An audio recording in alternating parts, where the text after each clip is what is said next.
The Ashari Empire had ruled the stars for 12 years. Throughout that entire time, no species had dared to successfully challenge their authority.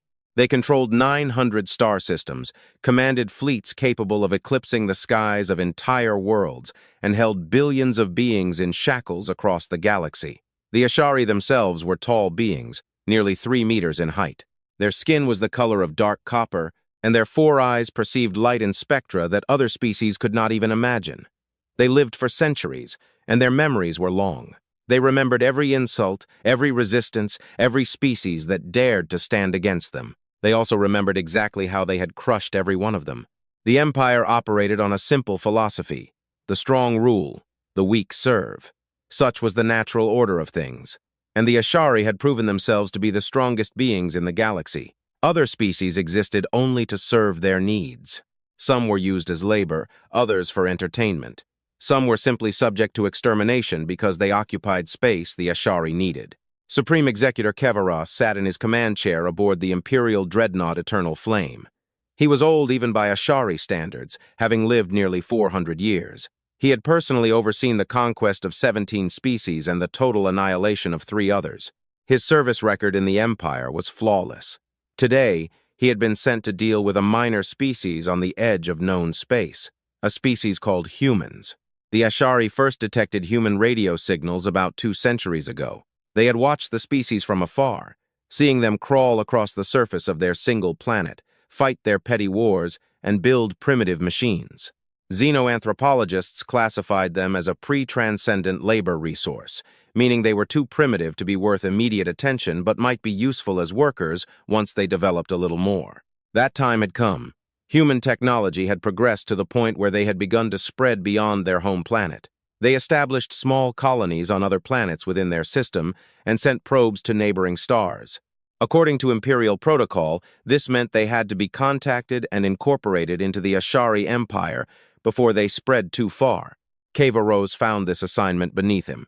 He had conquered civilizations spanning dozens of star systems. Now, he was being sent to intimidate a species that had barely left its cradle, but the High Council had insisted.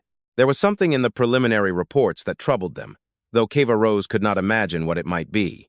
The Eternal Flame dropped out of superluminal flight at the edge of the human star system. Kevaros studied the screens with all 4 eyes, absorbing the primitive state of human development. Their space stations were small and fragile, their ships were slow and poorly armed. Their defenses were laughable. "Open a link," he commanded the standard first contact protocol. The communications officer nodded and transmitted the standard Imperial greeting. It was a simple message, translated into all known languages and broadcast on all frequencies. It informed the target species that they were now subjects of the Ashari Empire and that representatives would soon arrive to discuss the terms of their subjugation. The response came faster than Kevaros expected. A human face appeared on the screen. It belonged to a woman of the species with dark hair and dark eyes. She wore a simple uniform with no insignias or ranks that Kevaros could identify. "I am Ambassador Chen of the United Earth Government," the woman said. "We have received your message. We respectfully decline your offer." Kevaros stared at the screen for a long time. In his 400 years of life, he had never received a response like this. Species pleaded, species negotiated, species submitted. They did not simply decline. "I don't think you understand your position," Kevaros said slowly. "The Ashari Empire has conquered 900 star systems. We command fleets capable of turning your world into ash. You do not have the option to decline." The human woman nodded, as if she had expected that response. "We understand our position very well, Supreme Executor. We have been studying your empire for quite some time. We know what you do to the species you conquer. We know about the slave camps on Ket Prime. We know about the mass graves on Bashar 7. We know about the breeding farms where you raise sentient beings like cattle." Kevaros felt a chill run through his body. This information should not have been known outside the Empire. The slave camps and farms were state secrets, hidden even from most Ashari citizens. "How do you know these things?" he demanded. "We listen," the woman replied simply. "We have been listening for a very long time." "It does not matter what you know," Kevaros said, regaining his composure. "Knowledge will not protect you from our fleets. You have one standard cycle to reconsider your position. If you do not submit by then, we will begin the bombardment of your population centers." The human woman paused for a moment. When she spoke again, her voice was calm but carried a weight Kevaros could not explain. Executor, I want you to understand one thing. We are not refusing out of pride or stupidity. We are refusing because we cannot afford to become a part of what you have built.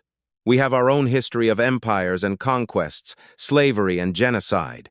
We know where that path leads. We will not go down it again. Your history does not matter, Kevaros barked. You will submit or you will die. Those are your only options. No, said Chen. Those are not our only options. What other options could you possibly have? You have no fleet. You have no allies. You are alone in the universe. The woman smiled slightly. It was not a happy smile. It was the smile of someone who knows something their opponent does not. We are patient, she said. We are very, very patient, and we remember everything.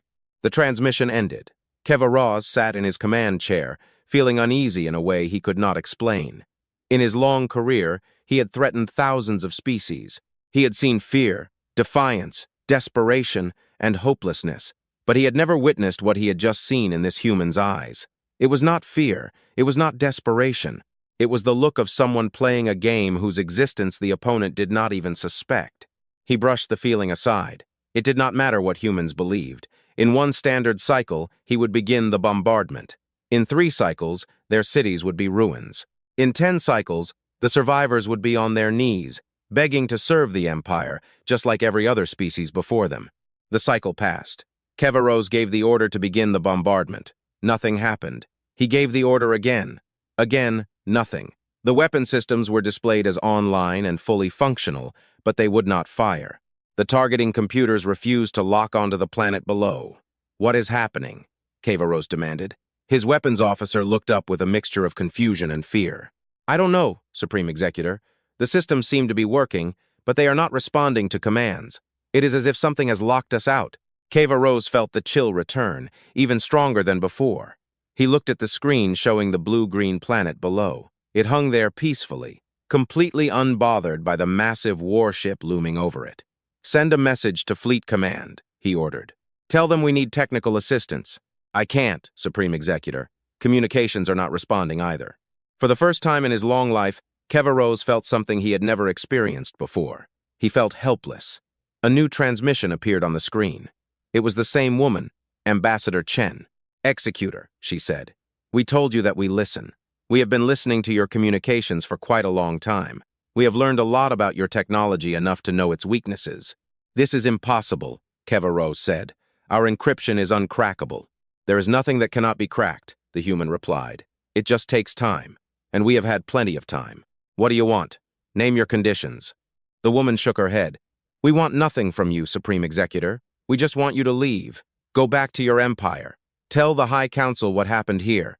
Tell them that humanity will not submit. Tell them we are not their enemies, unless they choose to make us so. But also tell them this. We remember everything. What does that mean? Kevaros demanded. Why do you keep saying that? It means exactly what it says. We remember. We remember every species you have conquered. We remember every life you have taken.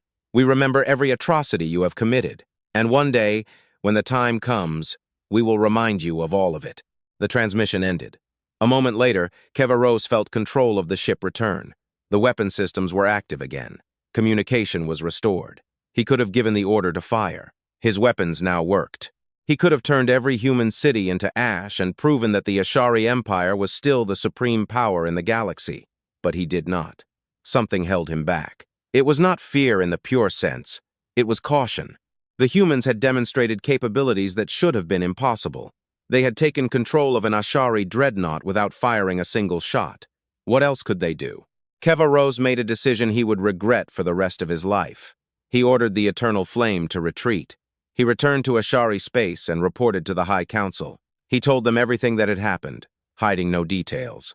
He expected punishment for the failure, perhaps even execution. Instead, the High Council listened in silence. When he finished, the oldest member of the Ashari Council, who had lived nearly 1,000 years, spoke. We have heard similar reports before, the elder said. Ships, scouts that had system failures when approaching Earth, probes that stopped transmitting data for no reason. We dismissed these incidents as technical malfunctions. Perhaps we were wrong. What should we do? Asked another member of the council. We should send a larger fleet. Humans cannot defend against a full Imperial armada. The elder pondered this for a long time. No, he said finally. We will wait. Humans are clearly more advanced than we believed, but they are still limited to one star system. They do not pose a direct threat to the Empire. We will establish a quarantine in their sector and observe. Over time, we will learn their secrets, and then we will crush them. Keveros nodded, but he was not convinced. He had looked into the eyes of that human ambassador. He had heard her words. We remember everything. He did not know what it meant, but he knew it was a promise. And he suspected that one day, the Ashari Empire would learn exactly what it was that humans remembered. Years went by, and Earth remained under quarantine. A small bubble. Space on the edge of Empire territory where no Ashari ship was allowed to enter. The humans made no attempts to expand beyond their star system. They did not send ambassadors. They did not threaten. They simply existed quietly, peacefully, as if they were content to remain on their single world forever. The High Council eventually forgot about them. There were other matters. Rebellions to be suppressed, resources to be extracted, species to be conquered. The Empire continued its eternal work of conquest and control, and the strange little species called humanity faded from their thoughts. But Keveros never forgot. In moments of solitude, he would play the recording of his conversation with Ambassador Chen and watch it. Over and over, he studied her face, trying to understand what she meant. We are patient. We are very, very patient, and we remember everything. Keveros died of old age 30 years after the meeting with the humans. He died with those words still echoing in his head, certain that he had witnessed the beginning of something he did not understand. He was right. Humans were patient. They had learned patience over thousands of years of their own history through wars, plagues, and catastrophes that had nearly brought them to the brink of destruction many times. They had learned that sometimes the best answer to a threat is not to fight immediately, but to wait, observe, and prepare. And they were preparing. All across human space, factories were built in the dark places between the stars, where no one ever looked. Ships were built based on designs that scientists had developed by studying Ashari technology from afar. Agents were trained to infiltrate the Empire, to look like dozens of different species, to speak hundreds of languages. Humans were not building an army to conquer the Ashari Empire. They were building something much more. They were building a memory, a complete ledger of every crime committed by the Empire, every species it had enslaved, every life it had taken. And when that memory was complete, they would share it with the galaxy. The Ashari ruled through fear and oblivion. They counted on their victims being too broken, too divided, too frightened to remember what had been done to them. They counted on the galaxy forgetting the atrocities upon which their empire was built. Humans would ensure that no one ever forgot. We remember everything. It was not a threat. It was a promise, and humans always kept their promises. In the silence of space, far from the watchful eyes of the Ashari Empire, humanity waited, prepared, and remembered. One day, when the time came, they would remind the galaxy of what the Ashari had done. And on that day, the Empire would discover that there are things worse than fleets and weapons. There was justice, and it was coming. 60 years had passed since Supreme Executor Keveros returned from Earth with his strange story about humans who could control Ashari technology with only the power of their will. During this time, the Empire continued its work of conquest and control. New species were discovered and conquered. New worlds were stripped of their resources. New generations of slaves were born in chains, knowing nothing of freedom.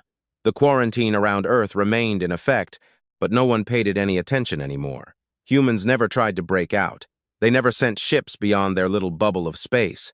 They became a curiosity, a footnote in imperial history. Nothing more. But something strange was happening in the Empire, something no one could explain. On the forge world of Ket Prime, where billions of slaves labored day and night producing weapons for the imperial fleets, production had been falling for years. Overseers blamed the workers and increased punishments. They forced slaves to work harder, fed them less, and executed those who lagged behind as an example to the rest. But production continued to fall. The problem was the machines. Critical components kept failing at the most inopportune moments. Assembly lines stopped for no reason. Computer systems crashed, losing days of data. Imperial engineers checked every machine, performed every diagnostic, and replaced every suspicious component. They found nothing wrong, The machines simply did not work as well as before. The forge master of Ket Prime, an Ashari named Ketis, sent report after report to the High Council. He begged for new equipment, new engineers, anything that could solve the problem. The council sent what it could, but it made no difference. Production continued to decline. What Ketis did not know, what no one in the Empire knew, was that 15 years ago, in the main control center of Ket Prime, a tiny device had been installed. The device was no larger than a grain of sand, invisible to any scanner the Ashari possessed.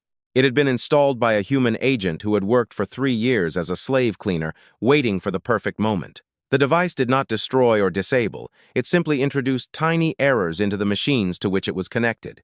A decimal point shifted by a millimeter. A timing sequence delayed by a fraction of a second. A temperature reading slightly off. Each error was so small it could not be detected, but together they added up to massive inefficiency. Ket Prime was not the only world experiencing such problems. On the pleasure moons of the Ashari high caste, where the rich and powerful came to enjoy themselves away from the burden of ruling the empire, a series of shameful incidents occurred. Private communications of high-ranking officials somehow leaked into public networks. These communications revealed corruption, cruelty, and crimes that even the Ashari public found shocking. One executor was caught embezzling funds intended for military supplies and spending them on personal luxury. Another was revealed to have ordered the execution of an entire colony because he found their religious practices annoying. A third was discovered selling military secrets to a competing faction within the imperial government. Every revelation caused outrage. Every scandal led to public tribunals and executions. The High Council tried to contain the damage, but the leaks continued. They hired the best security experts in the Empire, but no one could figure out how the information was leaking. The answer was simple, although the Ashari would never know it. Human agents had been infiltrating every level of imperial society for decades. They worked as servants, technicians, translators, artists. They were patient and careful, never revealing themselves, never acting in a way that would arouse suspicion. They simply watched, listened, and recorded everything. When the time came, they leaked information in a way that could not be traced. An anonymous message here. A file accidentally left on a public terminal there. Each leak was designed to cause maximum chaos without revealing anything about its source. The Empire was slowly tearing itself apart from the inside, and it didn't even know why. Meanwhile, on the outer edges of imperial space, something else was happening, something for which the Ashari had no words. Ships appeared where ships should not be. The first reports came from cargo ships traveling through the empty space between star systems. They spoke of shadows on their sensors, glimpses of vessels that appeared only for a moment before vanishing. The transporters were viewed as unreliable witnesses. Space travel was lonely and boring, and people sometimes saw things that weren't there. But the reports kept coming. A military patrol saw a ship that matched no known design. A mining operation discovered energy signatures that vanished before they could be analyzed. A colony world reported lights in the sky that moved in ways no Ashari ship could move. The Ministry of Intelligence began taking the reports seriously. They sent investigators to interview witnesses and analyze sensor data. The investigators found nothing concrete, but they noticed a pattern. The strange ships always appeared in areas where non-Ashari lived, slave worlds, refugee camps, scattered remnants of conquered species. And there was something else. People were disappearing. Not many, not enough to be noticed by the imperial bureaucracy, which tracked its subjects in the millions. But here and there, people disappeared without a trace. A refugee family would vanish from their assigned housing overnight. A group of vents workers would enter a tunnel and never come out. An elder scheduled for execution would somehow slip out of the detention center. The disappearances were always dismissed as escapes, deaths, or clerical errors. But local resistance groups began whispering about something they called the Silent Ones. Mirovd was a young Kilarian, born into slavery.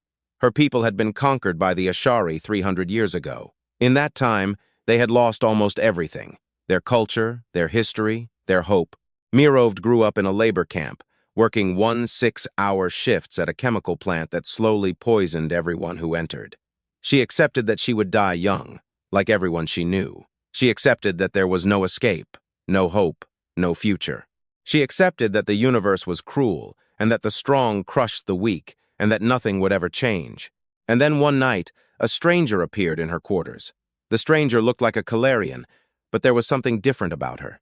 She moved with a confidence no slave could afford. She spoke with an accent Mirovd could not identify, and she asked questions no Kilarian had dared to ask in 300 years. What do you remember about the history of your people? Do you know the songs your ancestors sang? Do you know the stories they told their children? Mirovd knew none of these things. No one did. The Ashari had destroyed all records of Kilarian culture. They had banned the old language. They had executed anyone caught teaching the old ways. The stranger smiled sadly. She reached into her bag and pulled out a small device that projected images into the air. Mirovd saw things she had never seen before. Cities of sparkling crystal that her ancestors had built, forests of purple trees that once covered her home world, ships that sailed between the stars when her people were free. "We saved what we could," said the stranger. "We have been collecting the memories of conquered peoples for many years. Songs, stories, art history, everything the Ashari tried to destroy." "Who are you?" whispered Mirovd. "We are the silent ones. We remember what others were forced to forget." "Are you Kilarian?" The stranger hesitated. "I was born human, but I have spent many years among your people. I have learned your language, your customs, your ways of perceiving the world. In a sense, I am as much Kilarian as I am human." Human. Mirovd had heard whispers of this species, a small people on one planet on the edge of the galaxy, threatening no one. Certainly not a threat to the Ashari Empire. "Why?" asked Mirovd. "Why are you doing this? Why do you risk yourselves for us?" The stranger's eyes became distant. "Because we remember what it is like to be conquered. We remember what it is like when your culture is destroyed, when your people are enslaved. It has happened to us many times throughout our history. We almost destroyed ourselves with our hatred and our wars. But you survived.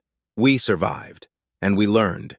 We learned that the only way to truly defeat evil is to remember it, to document it, to ensure future generations know what happened so they can prevent it in the future." The stranger stood up. "I cannot stay long. If I am caught here, it will mean death for both of us. But I wanted you to know you are not forgotten. Your people are not forgotten. And one day, when the time comes, everyone will remember." She headed for the door, then stopped. "There is a network," she said quietly. "People who resist, people who remember. If you want to join us, scratch a mark on the third support beam of the factory. Someone will find you." And then she vanished, dissolving into the night as silently as she had appeared. Mirovd sat in the darkness. Her mind raced. She thought of the images she had seen. Crystal cities, purple forests, ships among the stars. Her people had once been great. They had been free. The next day, she scratched the mark on the third support beam. 3 weeks later, she disappeared from the labor camp. In Imperial records, she was listed as deceased, another victim of chemical poisoning. But Mirovd was alive.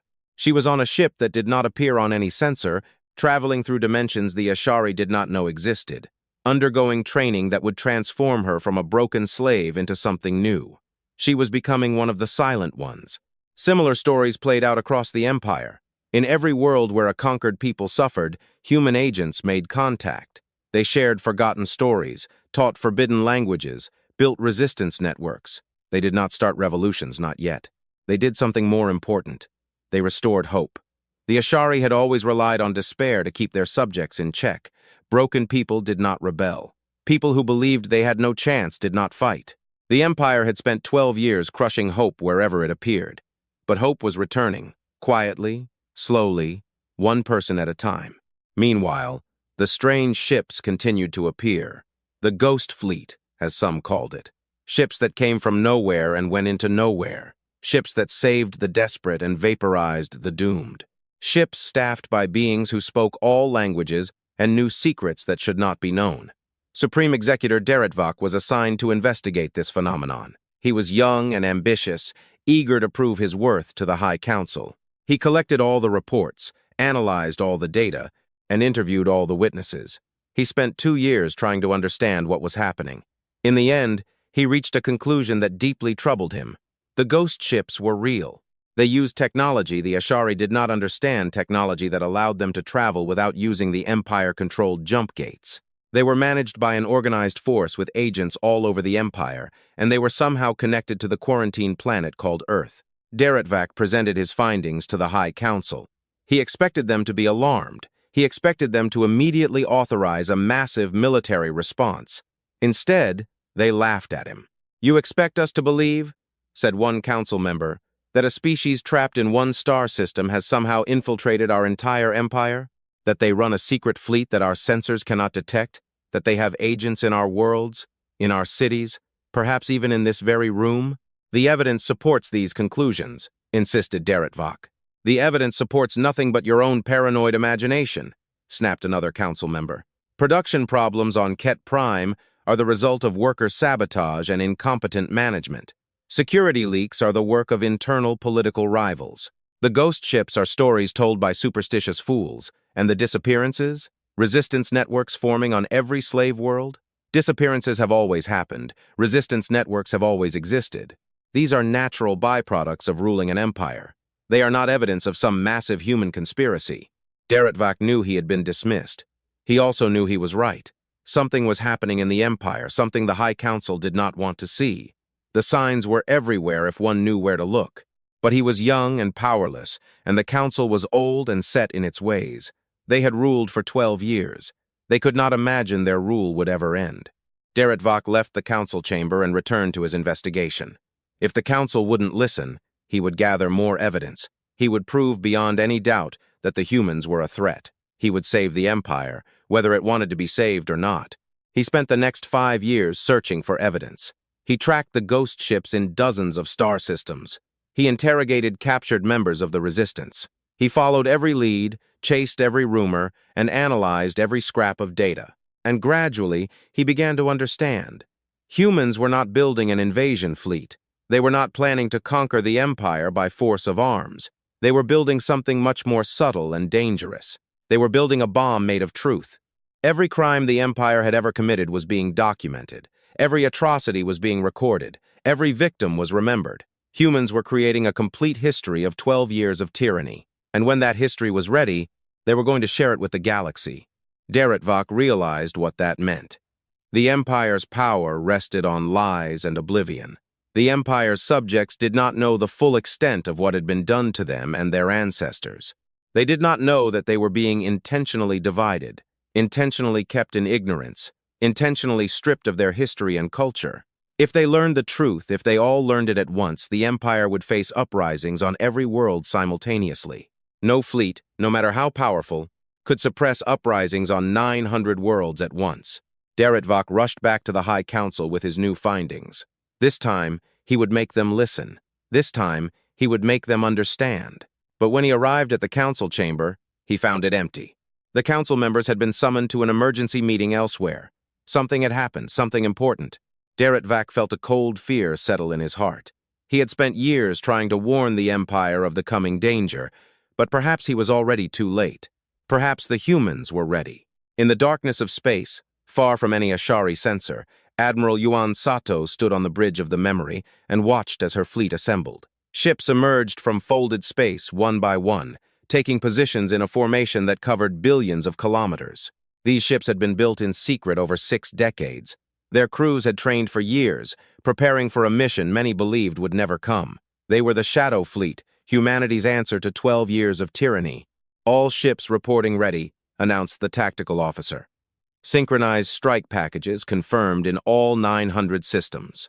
Yuan Sato looked at the screen showing the Ashari Empire spread out among the stars. 900 worlds, billions of enslaved beings, 12 years of cruelty and oppression. This would end today. "Send the signal," she said quietly. "Begin the awakening." Across the galaxy, hidden transmitters activated. On every world, on every space station, on every ship with a communication system, the same message began to broadcast. It is time for the Empire to remember. Admiral Yuan Sato was born in the shadow of the Ashari threat. Her grandmother was one of the diplomats who faced Supreme Executor Keva Rose 60 years ago, one of the humans who looked into the face of galactic tyranny and did not blink. Her mother was an engineer who helped design the first folded space engines that would allow humanity to travel without using Empire-controlled jump gates. Her father was an intelligence officer who lived for 20 years as a slave on an Ashari mining world, gathering information and building resistance networks. The fight against this empire was in her blood. She stood on the bridge of the memory and watched the final preparations unfold. Around her, officers moved with quiet efficiency. Everyone knew their role in the upcoming operation. They had prepared for this moment their entire lives. Many of them had lost families to the Ashari over the years, agents who were discovered and executed, or who simply vanished into the vast darkness of Imperial space. "Admiral," said the communications officer, "we are receiving confirmation signals from all sectors. The Awakening network is fully functional." Yuan Sato nodded. The Awakening network was the culmination of 60 years of work. Thousands of hidden transmitters placed on every major world of the Empire by human agents and their allies among the subjugated species. Upon activation, they would broadcast the truth to every being with a communication device. But the transmitters were only part of the plan. Truth alone would not be enough to collapse the Empire. The Ashari had weapons, ships, and soldiers. They could suppress any uprising if they were given the chance. That was why the Shadow Fleet existed. "Show me the tactical display," Yuan Sato commanded. The main screen changed, showing the entire Empire. 900 star systems connected by a web of jump gates. Red icons represented Ashari military facilities. Blue icons represented the positions of the Shadow Fleet's ships. Green icons represented the locations of Allied resistance cells. It had taken 60 years to place all the pieces into position, 60 years of patience, careful planning, and sacrifice. Thousands of human agents had given their lives for this moment. Millions of beings across the Empire had risked everything to join the resistance networks. And now, the time had come. "Walk me through the operation again," she said. "I want every officer on this bridge to understand exactly what we are doing and why." Her tactical officer, Commander Chun, stepped forward. He was a third-generation military officer. His family had served in the Shadow Fleet since its inception. "The operation consists of 4 phases," he began. Phase 1. Awakening. At exactly 06:00 Imperial Standard Time, hidden transmitters will activate and begin broadcasting the truth to every world in the Empire. This broadcast will include documented evidence of every major atrocity committed by the Ashari over the last 12 years. Mass graves, slave camps, genocide, all of it evidence confirmed by multiple independent sources. We have sensor records, communication intercepts, survivor testimonies, and physical evidence collected by our agents. The Ashari will not be able to deny any of it. Continue. Phase 2. Liberation. 3 minutes after the start of the Awakening broadcast, every slave collar in the Empire will be deactivated simultaneously. This was perhaps the most ambitious part of the plan. The Ashari used electronic collars to control their slave population. The collars could deliver painful electric shocks, inject sedatives, or even kill the wearer if they tried to escape or disobey. They were the main instrument of imperial control. Human agents had spent decades studying collar technology. They identified the central control systems that managed the collars on every world. They installed devices that could hijack control of these systems at the right moment. When the signal was sent, billions of beings would be instantly freed from their electronic shackles. Phase 3. Uprising. Our allied resistance cells will begin coordinated attacks on military and government facilities across the Empire. These attacks are not intended to win the war on their own.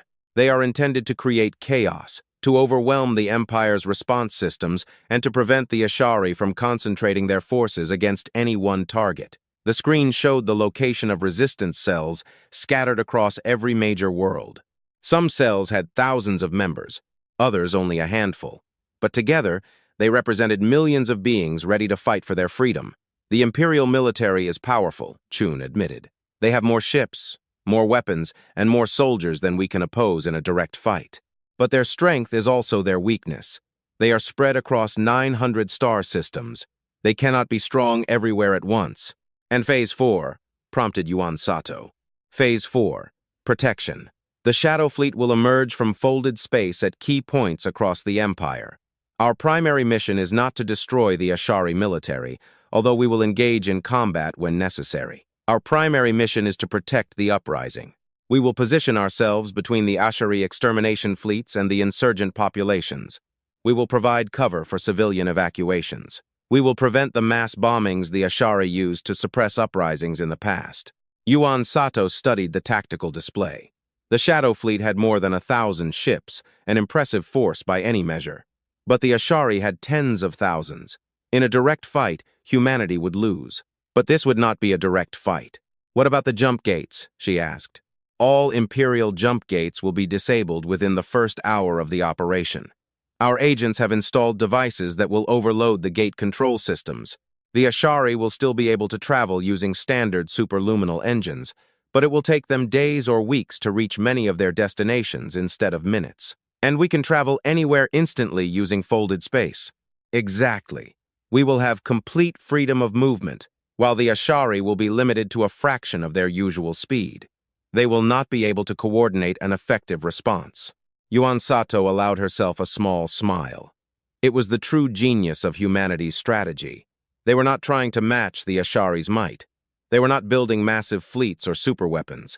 Instead, they found the Empire's pressure points and prepared to hit them all at once. "What are our casualty projections?" she asked. Commander Chun hesitated. It was the question no one wanted to answer. "We expect heavy losses, Admiral. The Ashari will not surrender easily. They will fight to save their empire even as it crumbles around them. We project that we will lose 30 to 50% of the Shadow Fleet in the first 24 hours. 30 to 50%. Half their ships. Tens of thousands of human lives. And as for total casualties, including the uprisings across the Empire, we cannot project with certainty. It depends on how fiercely the Ashari resist, how quickly their command structure collapses, and how many of their soldiers decide to surrender rather than fight. Best case scenario, tens of millions dead. Worst case, hundreds of millions. The numbers hung in the air like a physical weight.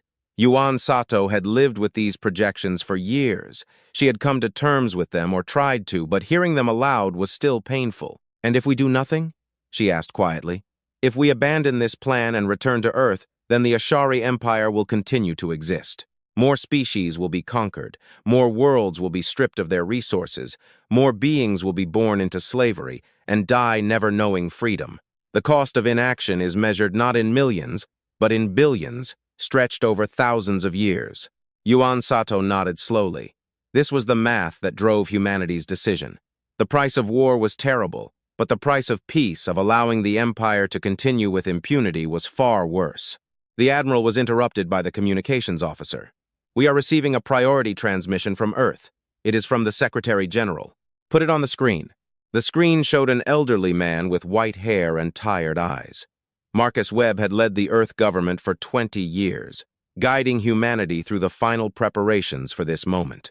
"Admiral Yuan Sato," he said, "the United Earth Council has completed its final deliberations.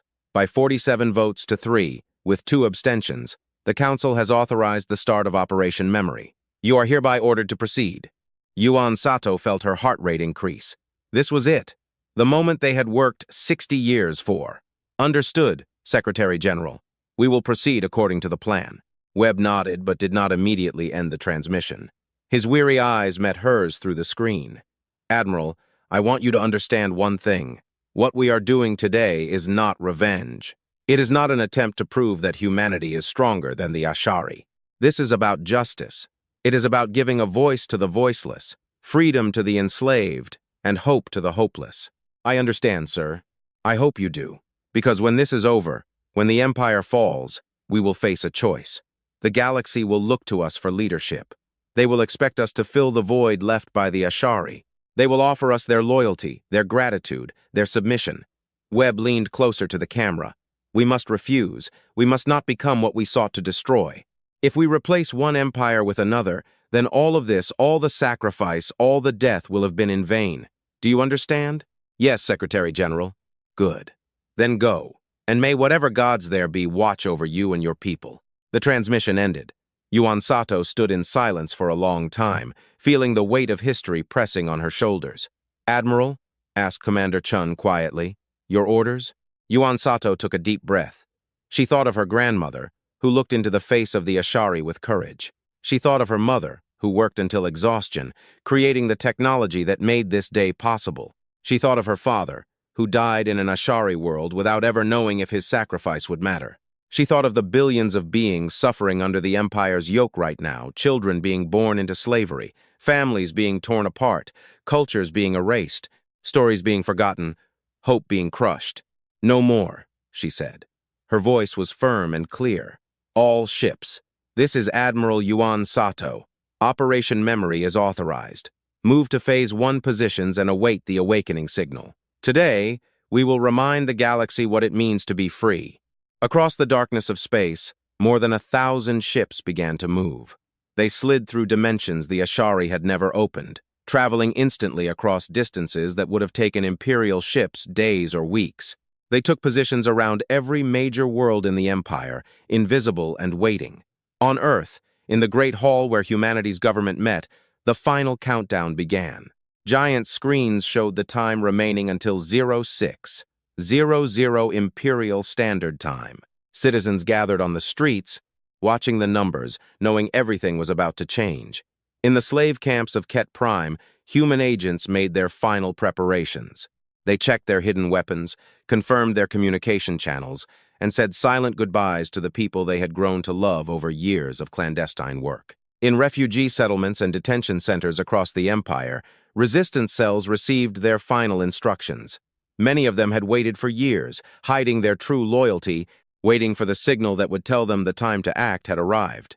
And in the void between the stars, Admiral Yuan Sato watched the clock tick down to 0. "Phase 1 complete," announced Commander Chun. "Awakening has begun across all 900 worlds." The hidden transmitters had activated. Screens flickered and changed. Communication devices buzzed with incoming messages. A new signal cut through all the noise, reaching every being in the Empire simultaneously. The signal contained no threats or demands. It did not call for violence or revenge. It simply told the truth. It showed images of mass graves on Bashar 7, where an entire species was buried after refusing to submit. It showed footage of slave auctions on the pleasure moons, where children were sold like livestock. It showed intercepted communications between high-ranking officials discussing the most effective methods for suppressing the spirit of conquered peoples. It showed the history the Empire had tried to erase. Cultures it had destroyed, languages it had banned, heroes it had executed for the audacity of resisting. And it showed the faces of the victims. Billions of faces, each named, each remembered. Mothers and fathers, sons and daughters, teachers and artists, farmers and scientists, people who had lived, loved, and dreamed, and who had been crushed by the Empire's infinite hunger for power. The broadcast lasted for hours, but its effect was immediate. Across the Empire, beings who had been taught to accept their suffering as natural began to question everything they had been told. They saw the truth about what had been done to them and their ancestors. They felt something stir in their hearts, something the Empire had tried to kill. They felt hope. And then, 3 minutes after the awakening began, every slave collar in the Empire deactivated. Billions of beings felt the weight lift from their necks. The constant fear of pain, punishment, and death at the touch of a button was suddenly gone. For the first time in their lives, many of them knew what it felt like to be free. The uprising began on Ket Prime. Workers who had spent their lives in forge factories took the tools of their trade and turned them into weapons. On the pleasure moons, servants who had been invisible to their masters revealed themselves as trained fighters. On hundreds of colonial worlds, resistance cells emerged from hiding and began attacking military facilities. And in the skies over every major world, the Shadow Fleet emerged from folded space. Human ships appeared where no ships should be, taking positions that blocked the path of the Ashari extermination fleets. They did not fire first. They simply stood in the way, making it clear that any attempt at civilian bombardment would have to go through them. Yuan Sato watched the chaos unfolding on her tactical display. Across the Empire, the patterns of power that had held for 12 years were collapsing. The Ashari tried to react but could not effectively coordinate. The jump gates were disabled. Their communication was jammed. They were blind and divided, unable to apply their overwhelming force against any one target. "Admiral," reported Commander Chun, "the High Council in the Ashari capital is trying to flee. They are aboard the dreadnought Eternal Judgment, headed toward the outer territories." Yuan Sato considered her options. The High Council was the heart of the Empire. If they escaped, they could rally loyalist forces and continue fighting for years. But capturing or killing them was not humanity's role. "Send the Council's coordinates to all liberated species in their path," she ordered. "Let them decide what to do with their former masters." "Yes, Admiral." Yuan Sato turned back to the main display. The Empire was collapsing faster than anyone had predicted. The Ashari had built their power on fear and control, and now both had vanished. Their subjects no longer feared them. Their control systems no longer functioned. The structure that had held for 12 years was collapsing in hours. But the battle was far from over. Ashari forces were still fighting across the galaxy. The Shadow Fleet ships were suffering heavy losses protecting the civilian population. The death toll was climbing toward the worst-case projections. Yuan Sato watched as one of her ships, the Defiant, stood between an Ashari cruiser and a civilian evacuation convoy. The Defiant was outgunned 1-0. It had no chance of victory, but it didn't need to win. It needed to buy time. The Ashari cruiser opened fire. The Defiant took hit after hit. Shields were failing. The hull was groaning. Lifeboats were launched as the ship began to break apart. But the evacuation convoy escaped. 10,000 liberated slaves reached safety because the crew of the Defiant was willing to die for strangers they had never met. Status report. We lost 47 ships in the first hour, Admiral. Enemy losses are significantly higher, but their numerical superiority remains overwhelming. Yuan Sato nodded. The math of war was cold and cruel, but math was not the only factor. The Ashari were fighting to preserve their power. Humans and their allies were fighting for something else. They were fighting to remember, and that changed everything. The Ashari Empire died in 11 hours. Not in a great battle, not in a final stand, but in a cascading collapse that even humans could not fully predict. Supreme Executor Deretvok stood on the bridge of his cruiser and watched his world end. He had spent years trying to warn the High Council about the human threat. He had gathered evidence, built models, predicted almost exactly what was happening now, and no one had listened. Now it was too late. His communication screens showed chaos across the Empire. On Ket Prime, workers had seized control of the weapons factories and were aiming the Empire's own guns against its soldiers.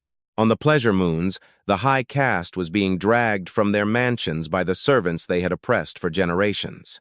On Border Worlds, entire garrisons were surrendering to resistance forces rather than fighting against impossible odds. And everywhere, the truth was being broadcast. The history the Empire had hidden for 12 years played on every screen, reaching every mind. Deretvok heard some of his own soldiers crying as they watched footage of mass graves and slave auctions. These were atrocities that even loyal Ashari found impossible to justify. "Supreme Executor," said the communications officer, his voice trembling, "we have lost contact with the Imperial Central Command. The High Council ship is no longer responding to calls." Deretvok closed his 4 eyes for a moment. The Council had tried to flee, as he knew they would cowards to the end. They had built an empire on the suffering of others, and when that empire began to crumble, they thought only of their own salvation. "What about the regional commands?" he asked. "Most are either destroyed or have stopped responding. The few that remain report that their forces are either overwhelmed or refusing to fight." Refusing to fight. Deretvok could never have imagined those words. The Ashari military had always been absolutely loyal. Their soldiers were raised from birth to serve the Empire without question. But the broadcast had changed everything. Soldiers watched the same footage as everyone else. They learned that the Empire they had sworn to protect was built on lies and blood. Many of them had families among the conquered species, relationships that imperial law officially prohibited but everyone knew about. They watched as their loved ones celebrated their freedom and wondered why they should fight to put them back in chains. "Sir," reported the tactical officer, "we are detecting a large formation of ships approaching our position. It looks like civilian vessels, cargo ships, passenger transports, mining vessels, hundreds of them. They are being escorted by a small number of military ships that do not match any imperial design." Deretvok realized these were liberated slaves fleeing the chaos of the inner worlds, heading toward the safety of the outer territories. The military escort was the human ships, the legendary Shadow Fleet he had been hunting for years. "They are demanding that we stand down and allow them to pass," added the communications officer. Deretvok looked at his tactical display. His cruiser was one of the most powerful warships in the Imperial fleet. It had weapons capable of destroying entire cities, shields capable of withstanding the combined firepower of a dozen smaller vessels. The civilian convoy would be an easy target. But what was the point? The Empire was dead. The High Council was gone. The systems that had supported Ashari rule for 12 years were collapsing faster than anyone could react. Even if he destroyed this convoy, even if he killed every liberated slave and human escort, it would change nothing. The uprising would continue. The truth would continue to be broadcast. The Empire would continue to fall, and he would be adding more innocent blood to an ocean that was already deep enough to drown in. "Stand down," ordered Deretvok quietly. "Deactivate weapons and shields. Signal the convoy that they may pass unhindered." "But sir, they are the Empire's enemies." "There is no empire," said Vok. "There is no more. There is only a dying dream and the choice of how we meet its end. I choose not to add more atrocities to the list that the humans are broadcasting." He turned to look at his crew, seeing confusion and fear in their eyes. They were young. Most of them had grown up on stories of Ashari greatness and imperial glory. They did not know how to exist in a galaxy where those stories had proven to be lies. "Each of you has a choice," Vok told them. "You can fight and die for an empire that no longer exists, or you can lay down your arms and have a chance to live in what comes next. I will not force you to do either. That is a decision each of you must make for yourself."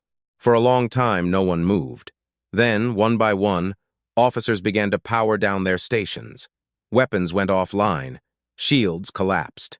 The cruiser drifted peacefully as the convoy of liberated slaves passed by, close enough that Vok could see the faces in the portholes of the civilian vessels. They did not look at his cruiser with hatred or fear. They barely looked at it at all. They were looking ahead, into an unknown future, toward a freedom they had never expected to see. Vok watched them pass and felt something strange in his heart. It took him a moment to identify the emotion. It was relief.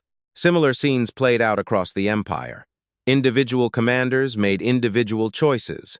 Most preferred to lay down their arms rather than fight for a cause that no longer made sense. The Ashari military was powerful but not monolithic. It was composed of individuals, and those individuals watched the same broadcasts as everyone else. But not everyone chose peace. On the industrial world of Varnat, Governor Jess Mahler refused to surrender. He had ruled this world for 60 years, had grown rich and powerful through slave labor. He was not going to give it up without a fight. When the slave collars deactivated and the workers began their uprising, Jess Mahler ordered his military garrison to open fire on the civilian population. When his soldiers hesitated, he personally executed 3 of them for cowardice and repeated the order. The massacre began at noon and lasted 2 hours. Thousands died in the streets, mowed down by weapons they could not match. The workers had only tools and despair. The soldiers had energy weapons and armored vehicles. And then the human ships arrived. 3 Shadow Fleet vessels emerged from folded space directly above the capital. They did not announce themselves. They issued no warnings. They simply began to systematically destroy every military vehicle and installation on the planet. The precision of their attack was terrifying. They did not miss. They did not hit civilian targets. Every shot hit exactly where it was aimed, eliminating the tools of oppression and leaving everything else untouched. Within 30 minutes, Governor Jess Mahler's forces were reduced to soldiers with sidearms, facing a population that now outnumbered them 1,000 to 1. The soldiers surrendered. The governor tried to flee and was caught by a group of workers who had lost family in the massacre.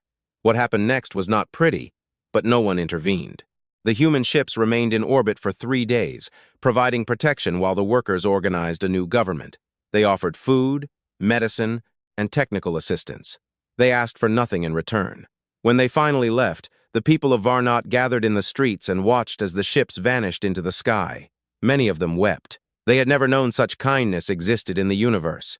Meanwhile, the hunt for the High Council continued. The dreadnought Eternal Judgment was the most powerful warship in the Ashari fleet. It carried the most important beings in the Empire, protected by shields capable of withstanding nuclear bombardment and weapons capable of cracking a planet's crust. None of that mattered now. The ship had made it 3 light-years from the Imperial Center before the engines failed.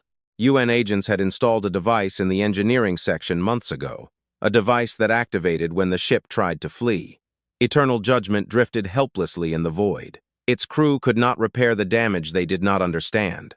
The High Council spent its final hours sending distress signals to which no one answered, and threats that no one took seriously. They offered wealth beyond imagination to anyone who would rescue them. They promised mercy to their enemies if only they would be allowed to live. The galaxy ignored them. On the 3rd day of their drift, a fleet appeared on their sensors. It was not a human fleet, it was a collection of ships from a dozen different species, vessels that had been captured or built in secret over years of resistance. They were manned by beings who had lost everything because of the Empire. Parents who had watched their children be taken, children who had grown up in slave camps, survivors of genocides the Empire had tried to hide.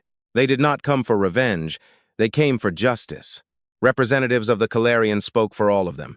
You have been judged by the peoples you oppressed. Your crimes are beyond counting. Your cruelty is beyond forgiveness. The sentence is death. The High Council pleaded. They screamed. They offered everything they could think of, but the fleet simply opened fire. And in a matter of minutes, the most powerful beings in the galaxy became mere debris floating in the void. On the bridge of the memory, Admiral Yuan Sato received news of the Council's death. She felt no satisfaction. There is no joy in killing, even in killing monsters. There was only the harsh necessity of ensuring they could never harm anyone again. What is the current status, she asked. Organized resistance has collapsed in most sectors, reported Commander Chun. Approximately 70% of Ashari military forces have either surrendered or simply stopped fighting. The remaining 30% are scattered and uncoordinated. They pose no threat to the overall success of the operation. Casualties? Shadow Fleet losses are 42%, Admiral. Better than our worst-case projections, worse than our best case. Civilian casualties across the Empire are estimated at 60 million, with numbers still rising as reports come in from isolated areas. 60 million dead.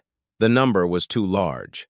To truly grasp it, Yuan Sato tried to imagine 60 million faces and couldn't. The mind simply couldn't comprehend such a scale of loss. But she also knew that the Empire had killed far more than 60 million during its 12 years of rule. The slave camps alone had claimed billions of lives. This one horrible day of violence ended a system that would have claimed billions more if it had been allowed to continue. What about civilian infrastructure? She asked. Food systems, medical facilities, transport networks? Largely untouched. Our targeting priorities specifically avoided critical infrastructure. However, there will be significant disruptions in the coming weeks. While new governments are forming and supply chains are reorganized, ensure our relief ships are ready. We will not allow people to starve because we removed their oppressors. Yes, Admiral. Yuan Sato looked at the tactical display. The red icons that represented Ashari military facilities were now mostly gray, indicating destroyed or surrendered forces. The blue icons of the Shadow Fleet were scattered across the galaxy, providing security and assistance where it was needed. Admiral, called the communications officer, we are receiving a transmission from the surface of Ashari Prime. It is coming from the Imperial Palace. Yuan Sato raised an eyebrow. The palace should be in the hands of the rebels. It is, Admiral. The transmission is from the rebel leaders. They are asking to speak to you directly. Put it through.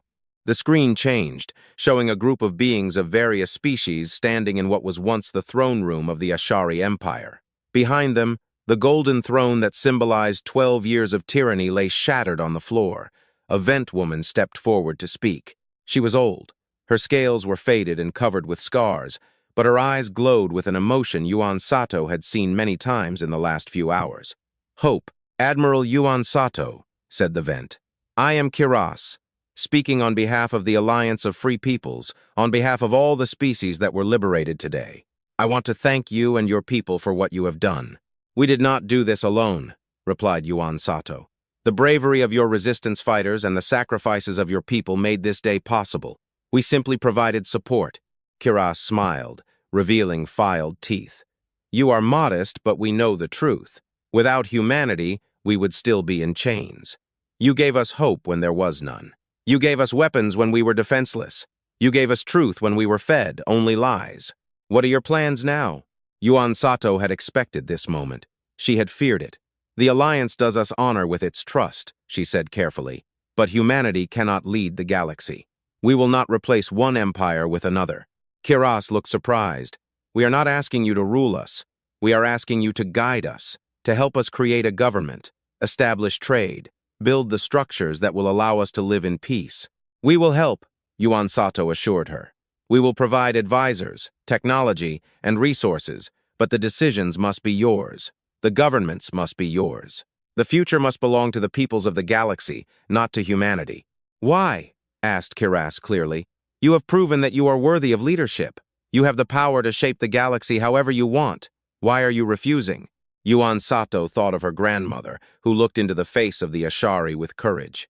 She thought of her father, who died in a slave world so that others could one day be free. She thought of the 60 years of sacrifice that made this day possible. Because power is not something to be hoarded, she said quietly. It is something to be shared. She stopped, carefully choosing her next words. We came to liberate the galaxy, not to own it. We came to restore what was taken, not to take more for ourselves. If we became new masters, we would have failed. The chains would simply have new names. Kiras remained silent for a long time. Then, she nodded slowly. I think I understand now. You are giving us something more valuable than leadership. You are giving us the chance to lead ourselves. Yes, it will be harder. You will make mistakes. There will be conflicts and struggles. But everything you build will be truly yours, and that makes it more valuable than anything we could have given you. The transmission ended. Yuan Sato stood alone on the bridge, looking at the stars. The Empire was dead. The galaxy was free, and humanity was choosing to step back into the shadows to watch and wait, to help when asked, but never to rule. It was the most difficult choice they had ever made. It would have been so easy to accept the gratitude of the free peoples, to become the new center of galactic civilization, to build a human empire exceeding everything the Ashari had ever achieved. But that was not who they were. That was not who they wanted to be. They came to remember. They came to remind the galaxy what it meant to be free. And now they would return home, leaving the galaxy to forge its own path among the stars. A year after the fall of the Ashari Empire, the galaxy gathered to remember. They came from 900 worlds, representatives of species that had been enslaved for millennia and species that had been conquered only recently. They arrived on ships of every size and design, filling the space around the world that was once the heart of imperial power. Ashari Prime had been renamed Liberty, a symbol of the new era that was beginning. The ceremonies lasted 3 days. There were speeches by the leaders of the Alliance of Free Peoples, testimonies from survivors of the Empire's worst atrocities, and moments of silence for the fallen. The history the Ashari tried to erase was voiced for all to hear. And this time no one tried to silence it. On the last day, the human delegation arrived. They came on a small transport, nothing like the powerful warships of the Shadow Fleet. There were only 12 of them. Led by a woman most of the galaxy had never seen, but everyone had heard of Admiral Yuan Sato had become a legend in the years after the fall, though she did her best to avoid the spotlight. She walked through the streets of the capital, surrounded by crowds of beings who reached out to touch her as she passed. Children were lifted onto their parents' shoulders to see her. Veterans of the uprising saluted with whatever gesture their species used to show respect. Everywhere she looked, she saw gratitude and hope. It made her uncomfortable. She did not come here to celebrate. She came to deliver a message, and then she would go home. The Great Meeting Hall was once the meeting place of the Ashari High Council. The golden ornaments had been removed, replaced by simple banners representing each of the liberated species. The throne had been replaced by a round table where representatives sat as equals. Yuan Sato was given a seat at the table, though she had not asked for one. She sat quietly while the representatives discussed the business of building a new galactic order. There were arguments over trade agreements, disagreements about territorial borders, debates about the structure of the new government they were creating. It was messy, chaotic, and sometimes frustrating. But it was also beautiful in its own way. These were people who had been told for generations that they could not govern themselves, that they needed masters to tell them what to do. Now they were proving that belief wrong, taking one difficult decision at a time. Finally, after hours of discussion, the assembly speaker turned to Yuan Sato. "Admiral," she said, "you have been patient with us. We know you have something to say. Please." The assembly recognizes the representative of humanity. Yuan Sato stood slowly. She looked around the table at the faces watching her. Calarians and Vents, Masari and Tornax, dozens of species that were enemies under the Empire and were now learning to be friends. "Thank you," she said. "I will try to be brief." She sighed, gathering her thoughts. A year ago, the Shadow Fleet emerged from the shadows and helped collapse the Ashari Empire. We did it because we believed that no species has the right to rule others. We believed that the galaxy's suffering had lasted long enough. We believed that everyone deserves to be free. The assembly listened in silence. But we did not do it alone. The truth is that humanity could never have defeated the Ashari alone. We are a small species from one planet. Our fleet was powerful, but the Empire had many more ships, many more soldiers, many more resources. She looked around the room. We succeeded because of you, because of the resistance fighters who risked their lives for years before we were ready to act, because of the slaves who remembered their stories when the Empire tried to force them to forget, because of the survivors who refused to lose hope, even when hope seemed impossible. Yuan Sato paused, letting the words settle. When the Empire fell, many of you asked us to lead. You offered us your loyalty, your gratitude, your submission. We refused. Some of you were confused by this. You wondered why we would give away such power. The reason is simple. We saw what power does to those who hold it too tightly. The Ashari were not always monsters. Thousands of years ago, they were a small species with simple dreams, not so different from any of you. But power changed them. It made them believe they were better than others, that they had the right, that their comfort was worth more than the lives of billions. We will not let that happen to us. We will not let ourselves become the new Ashari. The assembly stirred. Some were nodding. Others looked thoughtful. Today, I bring a message from the United Earth government. This is our last official communication with the Alliance of Free Peoples. She reached into her coat pocket and pulled out a small device. When she activated it, words appeared in the air above the table, written in every language of the galaxy. "This is our promise to you," said Yuan Sato, reading the words aloud. "We came because we remember what it is like to be small and afraid, looking at the stars and seeing only a threat. We remember the arrogance of those who demanded we get on our knees. We refused not because we were strong, but because we believe no one should have to get on their knees. We do not want your gratitude. We do not want your tribute. We do not want your worlds, your worship, or your submission. We want only one thing, that you remember this moment when you build anew. Remember that power can serve something other than cruelty. Remember that power can be given away just as easily as it can be seized. If you build something better, we will be your friends. If you build another empire of chains, we will return. We remember everything. Choose wisely." Yuan Sato deactivated the device. The words vanished from the air, but their meaning remained. "Humanity is heading home," she said quietly. "The Shadow Fleet is being disbanded. Our agents are leaving your worlds.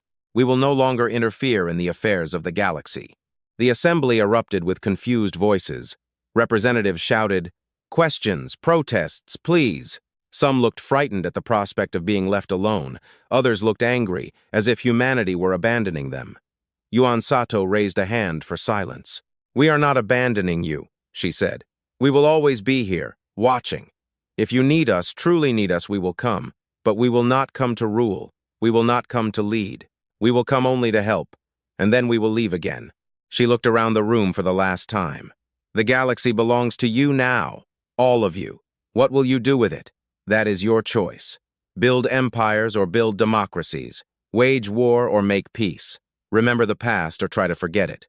Those decisions are for you to make. But know that we will be watching, and we will remember. And if you ever forget what we learned from the Ashari about the corruption of power, if you ever start to believe that some species are destined to rule and others to serve, we will remind you, not with threats, not with armies. We will remind you with the truth. We will show you what you have become, and we will let you decide if that is what you truly want to be." Yuan Sato sat down. The assembly was silent. After a long moment, Kiros, the Vent representative who had spoken to her a year ago, rose from her seat. "I think I understand now," she said slowly. "You are not giving us freedom. You are giving us responsibility. The responsibility to build something worthy of the lives that were lost." "Yes," said Yuan Sato simply. Kiros nodded. "Then we will try to be worthy of it. We will try to build something better, not because we fear you will return, but because we do not want to become what we escaped. That is all we ask." The ceremony ended. Yuan Sato and her small delegation returned to the transport and left Liberty without fanfare. The galaxy watched as they left, not knowing whether to feel grateful or abandoned. In the years that followed, the Alliance of Free Peoples struggled to build a new order. There were conflicts, as Yuan Sato had predicted. Old hatreds between species flared. Disputes over resources and territory threatened to tear the alliance apart. Several times it seemed the galaxy would plunge into chaos. But somehow, it held together. When disputes arose, representatives gathered and spoke sometimes for days or weeks until a solution was found. When one species threatened another, their neighbors intervened not with armies, but with diplomacy. When leaders became corrupt, their people removed them, having learned that power could be challenged.